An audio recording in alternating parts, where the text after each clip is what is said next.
Bueno, vamos a empezar con la pregunta número 1 de la guía de hoy. Recuerden que la lectura de hoy iba desde Éxodo capítulo 31 hasta Éxodo capítulo 33.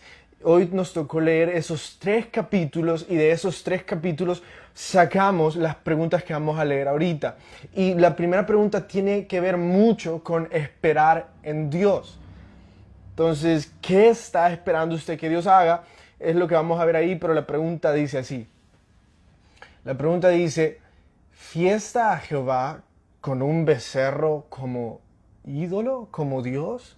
Es que tenemos que recordar que en el capítulo 32 encontramos que mientras Moisés se va al monte Sinaí, pasa 40 días con Dios, lejos del pueblo, van y le dicen a Aarón, hey, hacenos ídolos, hacenos dioses, te vamos a dar todo esto. Aarón les dice, sí, tráiganme todo, todas sus pertenencias de oro.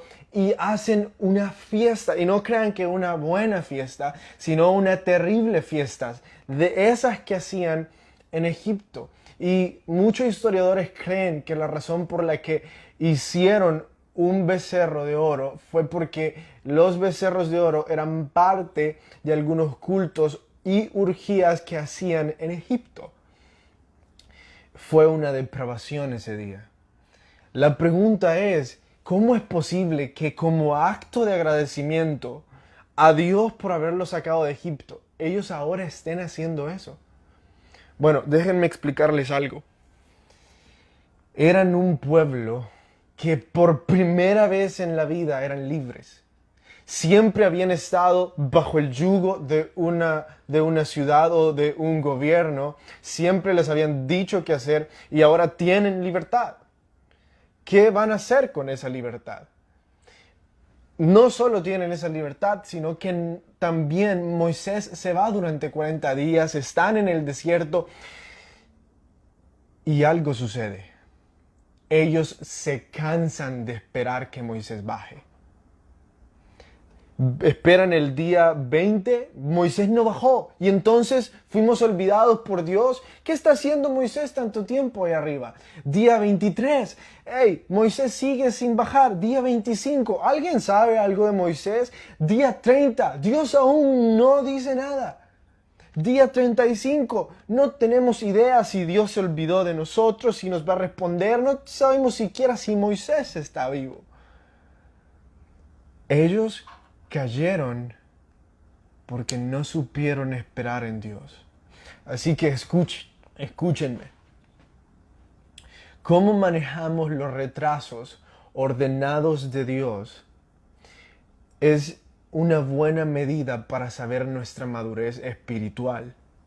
Si permitimos que las tardanzas nos hagan caer en el pecado, o que tengamos un tiempo de resignación, que decimos ya no quiero tener fe, ya me aburrí de luchar, ya me aburrí de seguir esperando, entonces estamos reaccionando mal a una tardanza que Dios está teniendo en nuestra vida. Y no estoy diciendo tardanza que se le hizo tarde, estoy diciendo tardanza que no actúa en el tiempo que nosotros queremos.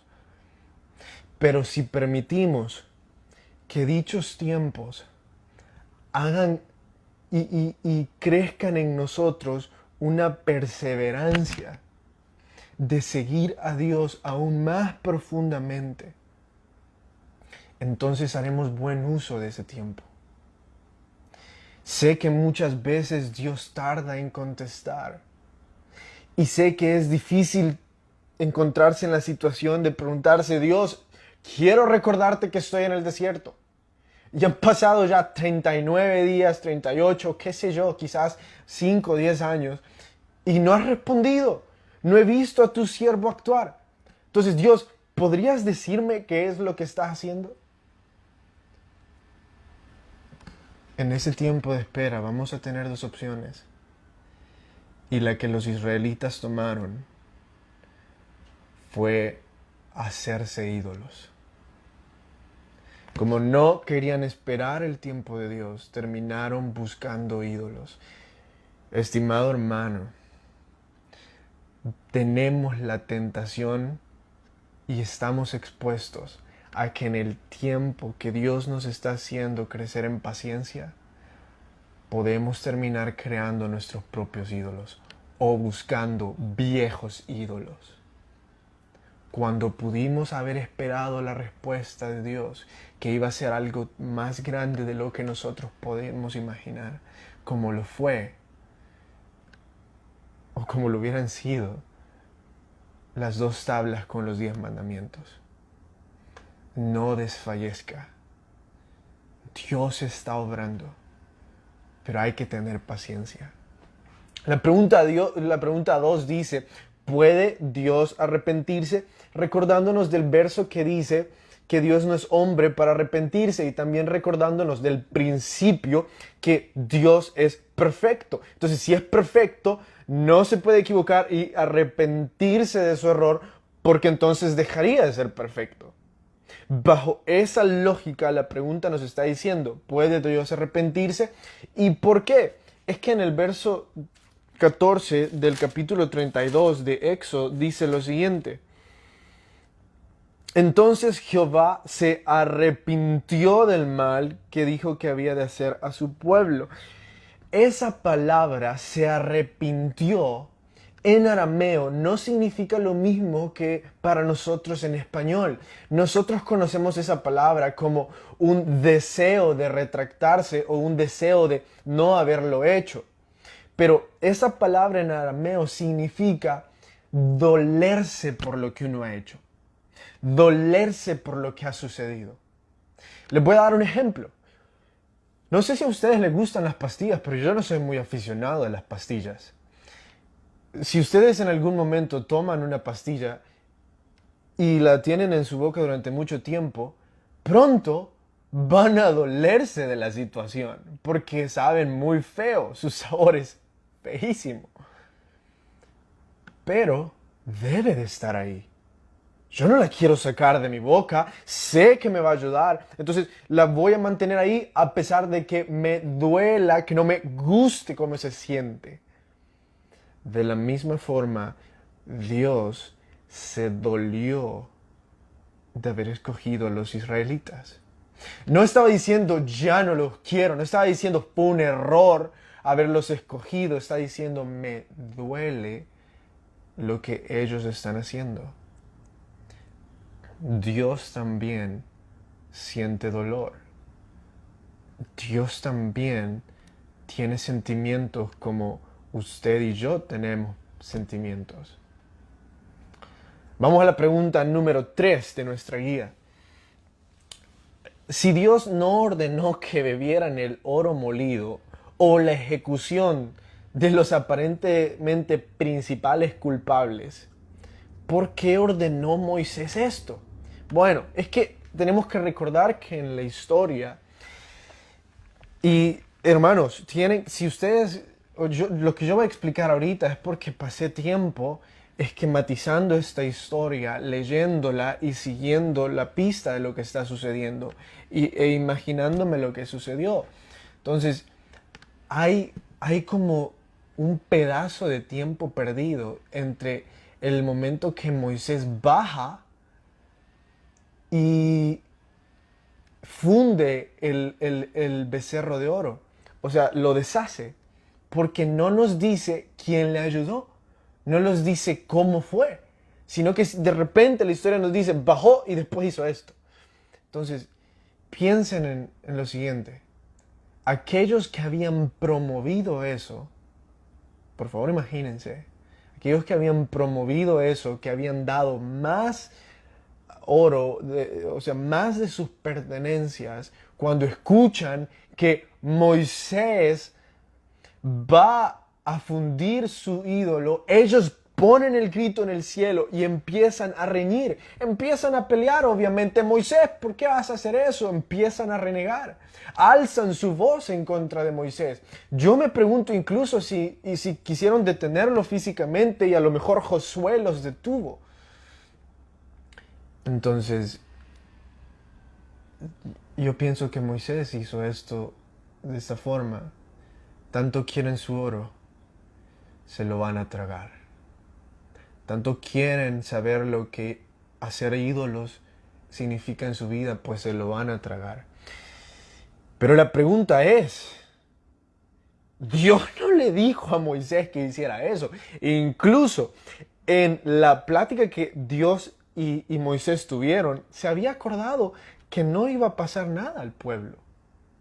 Y entonces, ¿por qué Moisés, uno, hace que se beban el oro fundido, o sea, muerte instantánea, y dos, con los levitas, y no puedo dejar de mencionar que esta fue la redención para la descendencia de Leví? Esta historia, por favor, léanlo, porque es la de redención para la familia de Leví y su descendencia.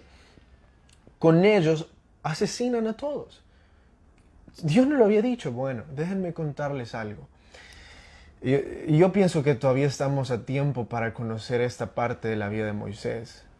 Le vamos a conocer como Moisés el melancólico. No fue una orden de Dios que asesinara y que hiciera que se tomaran el oro fundido. Fue una decisión de su propio mal carácter e impulsibilidad. Hay un libro que se llama Los temperamentos transformados de Tim LaHaye que hablan sobre cómo es una persona melancólica. Y es que él usa esta teoría de que todos los humanos tenemos 2 de 4 temperamentos y uno que predomina. Están los sanguíneos, los melancólicos, los flemáticos y los coléricos. Entonces, Tim LaHaye enseña, Moisés era un melancólico. Y escuchen cómo es una persona melancólica, a ver si ustedes se sienten identificados. Su gran falencia se encuentra en su extrema habilidad para ser pesimista y una exagerada capacidad para enfocarse en lo negativo. O sea, son pesimistas y solo se enfocan en lo negativo. Y por ello que los melancólicos necesitan aprender a pesar sus pensamientos y a no darle tanta validez a los mismos. O sea, no hundirse en su propia negatividad, cambiando los pensamientos negativos por las verdades bíblicas. Y una de mis descripciones favoritas sobre los melancólicos: son iracundos, son explosivos, tienden a caer y a guardar las situaciones. Así que cuando explotan, pueden echarlo todo a perder porque viven con resentimiento, guardándolo todo para explotar como un volcán. Todo por querer tener las cosas bajo control.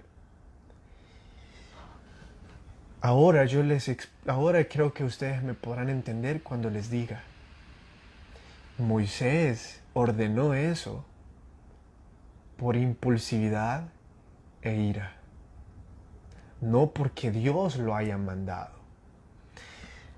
La pregunta número 4 dice,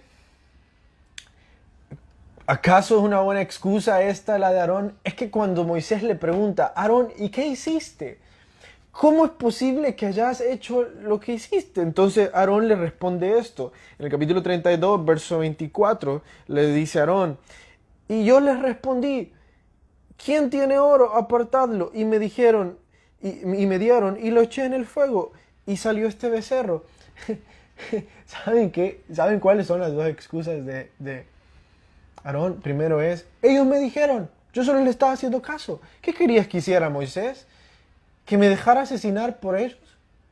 Y la segunda excusa es, Moisés, yo no sabía que iba a salir un becerro de oro. Yo le estaba dando forma ahí al oro fundido y salió un becerro de oro de la nada. Imagínense las dos excusas que puso Aarón. Tengan cuidado con poner estas excusas en sus vidas. Es que me equivoqué porque ellos me dijeron. Me preocupa todas las personas que no se acercan a una iglesia, que no reciben a Cristo, porque está resentido por algo que le dijeron, por algo que oyó de alguien más. No se dedicaron a conocer a Jesús o a Dios por ellos mismos, sino que se dejaron guiar y la excusa es, me dijeron esto o lo otro. Y la segunda excusa es, ¿eso salió? No puedo entender cómo es que Aarón dice, es que mira, me dieron todo el oro fundido y eso salió. ¿Qué hacías jugando con oro? ¿Qué haces con esos contactos en tu agenda telefónica? ¿Qué haces visitando esas páginas? ¿Qué haces con esos amigos? ¿Qué bueno puede salir de lo que estás haciendo hoy? La pregunta número 5 dice en el capítulo 32, verso 32, Moisés está siendo dramático o literal. Verso 32 dice, que perdones ahora su pecado, y si no, ráeme ahora de tu libro que has escrito. Yo les expliqué que los melancólicos son pesimistas y extremistas. Aquí está Moisés siendo dramático, pero nos da una verdad o un secreto espiritual, no sé, un misterio espiritual, díganle como ustedes quieran, pero habla sobre el libro, el mismo libro que habla Apocalipsis, el libro de la vida. Entonces Moisés le diga, Dios, si no los vas a perdonar, entonces quítame a mí del libro de la vida. Por supuesto, está siendo dramático, él no es quien para referirse hacia Dios. Pero imagínense que en el tiempo que estuvo con Dios, él pudo, no sé si conocer, ver o escuchar sobre el libro de la vida.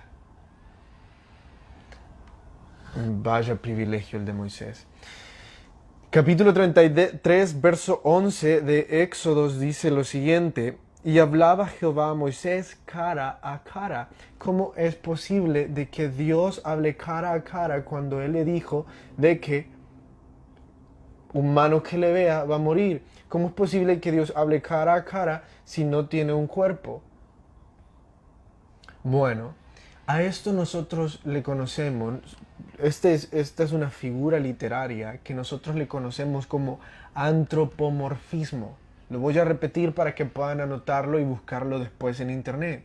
Antropomorfismo es cuando se le asigna o se le atribuye a Dios una figura física o algo físico para poder explicar la experiencia de su presencia.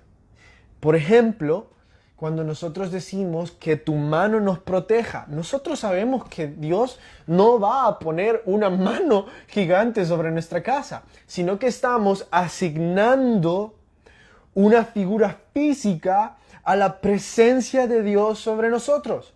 Sabemos que no estamos esperando 5 dedos sobre nuestra casa al decir que tu mano nos proteja, sino que estamos esperando que la presencia de Dios esté con nosotros. De la misma forma, este verso no se está refiriendo a que Dios estaba cara a cara, que le mostró su cara, sino se está refiriendo a que Él estaba en la presencia de Dios, en intimidad con Él. Estaba disfrutando como si estuviera cara a cara. Antropomorfismo. ¿Saben algo? No me he dado una vuelta por las preguntas. Voy a revisar si alguien tiene preguntas. Bueno, no hay preguntas. O quizás en mis monitores no me han avisado sobre las preguntas. Bueno, si ustedes tienen alguna pregunta, si nos están escuchando por Radio Progreso o si nos están viendo ahorita, porfa, escriban las preguntas que ustedes desean y a lo mejor va a ser de edificación para los que nos están escuchando. Bueno, sigamos. La pregunta número 7.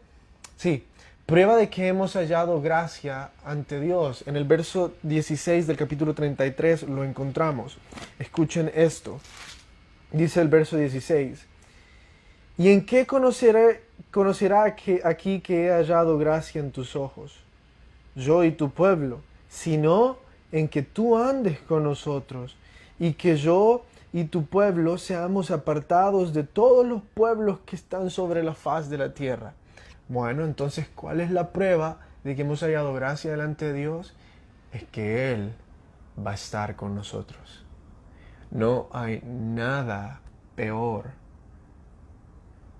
que sentir la ausencia de Dios en nuestra vida. Ustedes pueden estar en una cárcel, pero si Dios está con ustedes, van a sentir como que si es un cuarto de hotel de 5 estrellas. Pero si ustedes están en un cuarto de 5 estrellas de un hotel, sin Dios, van a sentir que es una cárcel. Pregunta número 8. ¿Cuál es el significado del verso 19 del capítulo 33 de Éxodo? Leamos el verso 19. Y le respondió: yo haré pasar todo mi bien delante de tu rostro, y proclamaré el nombre de Jehová delante de ti, y tendré misericordia del que tendré misericordia, y seré clemente para con el que seré clemente. Moisés tuvo la oportunidad de vivir algo que pocos humanos han vivido, sino el único.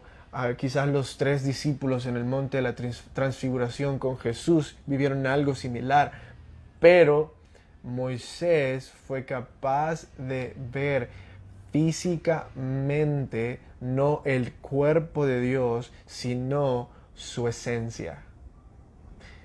Moisés dice que él vio a Dios como de espaldas. Y Dios le dijo: voy a pasar frente a ti, porque Moisés le había dicho: muéstrame tu gloria. ¿Y saben cuál fue la descripción de la gloria visible de Dios? Escuchen esto: un Dios misericordioso y un Dios clemente. Esa fue la descripción del hombre que escuchó a Dios revelándose frente a Él en su máxima expresión o en su esencia. Ese es el Dios que nosotros adoramos y ese es el Dios al que nosotros nos debemos. Que su esencia es misericordia. Bueno, vayamos hacia el libro que nosotros estamos leyendo. Todos los días leemos de 2 a 3 capítulos de Éxodo.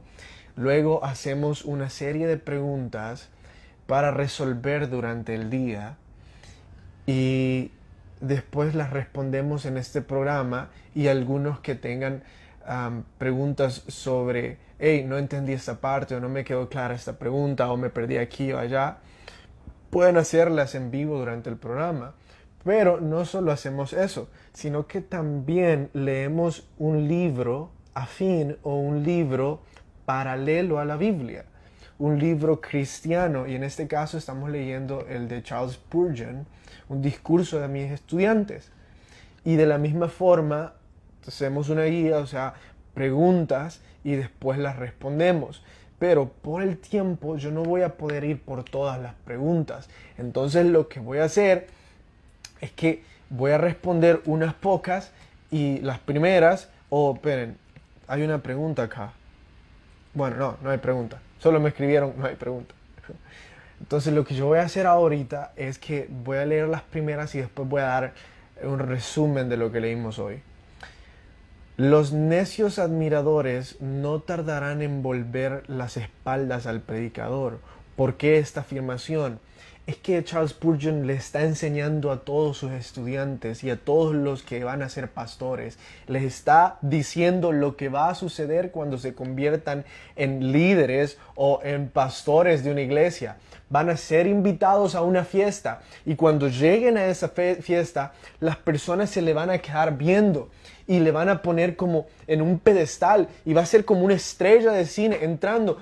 Ya vino el pastor. Ahí viene el pastor. Háganle espacio, guárdenle el mejor pan con pollo, hagan esto y lo otro por él. Y de repente el pastor se va a sentir como una estrella o como un famoso. Entonces Charles Spurgeon les dice: es mejor que ustedes sean como Pablo y se bajen lo antes posible de ese pedestal que les han puesto. Porque así como rápidamente les pusieron en un pedestal, así de rápido les van a dar la espalda y los van a apedrear. Es mejor que ustedes con humildad se bajen del pedestal con el que las personas los ven. Líbrense de dar autógrafos, líbrense de querer puestos especiales, líbrense de cualquier trato pastoral que se asemeje a la idolatría.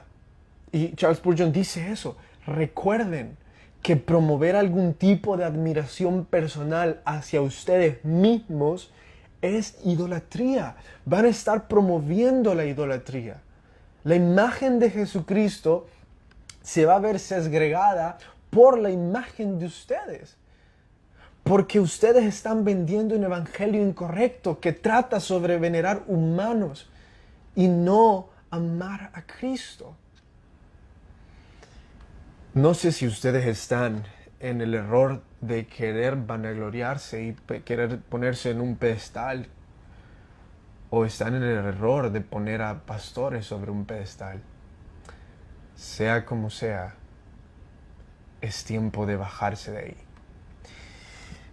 Hay un par de cosas que me asombraron de la lectura de hoy de Spurgeon, y una de ellas es que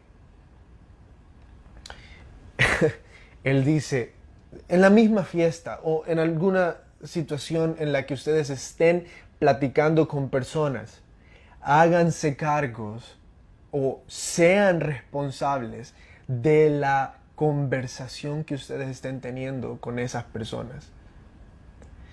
Ustedes son completamente responsables de cada palabra que se hable en la mesa en la que ustedes estén. No importa si están en el banco, almorzando con sus compañeros de trabajo, en el ministerio o con su familia. Cualquier cosa que se hable frente a ustedes son totalmente responsables, porque ustedes han sido escogidos como siervos de Dios para guiar las conversaciones, para elevarlas a una oración o para ser espirituales.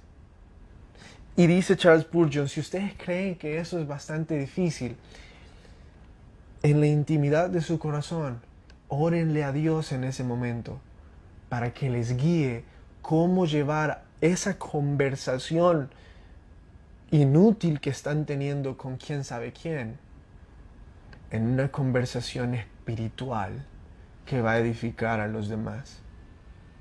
Y por último, sin dejar de ser amable, el ministro debe de ser firme en sus principios y atrevido a confesarlos y sostenerlos cuando la ocasión así lo exija, en donde quiera que esté. Qué bueno que estuvieron con nosotros, hermanos. Nos vemos mañana a las 8 y estén pendientes de la guía. Nos vemos.